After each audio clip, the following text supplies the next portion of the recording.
Welcome back to 30 Days to Learn Photoshop. This is day 15, the Magic Wand tool, and my name is Ben Gribbin. In today's lesson, we're going to learn how to use the Magic Wand tool. So let's jump over to Photoshop and consider what the Magic Wand tool is. Now, the Magic Wand tool is under W, is the keyboard shortcut W. It's below the Quick Selection tool, and in essence, it's a way of selecting large areas of colour and areas of varying tones and being able to combine them and select them.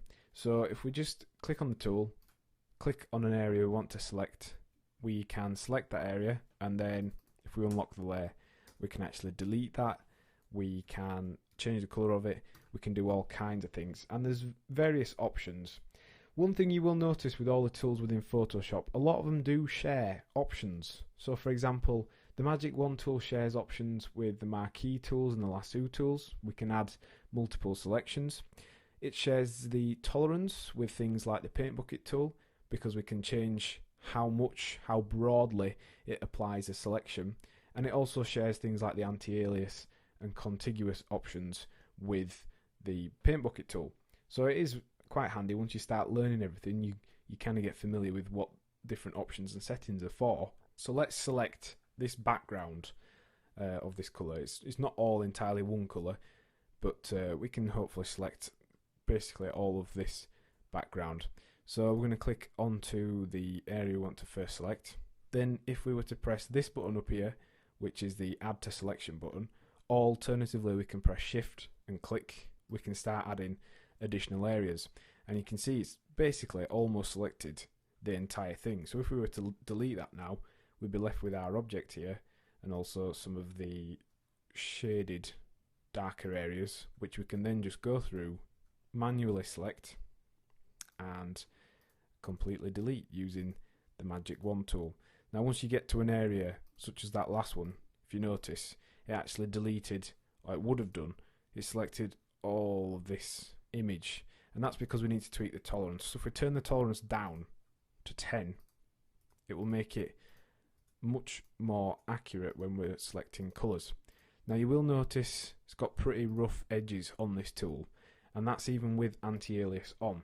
If we were to turn this off, it would be even more noisy. You can see it looks like we've been using the dissolve blending option there. So you will need to use the Magic Wand tool in combination with tools like the lasso tools and the marquee tool in order to be able to create smoother, more accurate edges. Let's just show you the contiguous option of the Magic Wand tool. If we have it on, it just selects areas that are connected to each other. But as with the paint bucket tool, if we turn it off, it will then select multiple areas even if they're not connected. So for example, it will select all areas of this dark black colour here. So you can see all those areas are being selected even though technically they aren't connected. So that's why you use contiguous. And anti-alias just helps you refine your selection. So you can see that's an anti-alias selection, and that is without. A lot more noise, it's not selected all the different areas, and if we were to delete that now, it would look very rough and jagged. So in today's lesson, we've looked at how to use the Magic Wand tool to select large areas of colour or of an image. And your task for the lesson is to find a photograph of an image on a white background similar to the one we used, and then tweak the tolerance of the Magic Wand tool and select, then delete the entire background. Next time on 30 Days to Learn Photoshop, we'll be looking at shapes and custom shapes.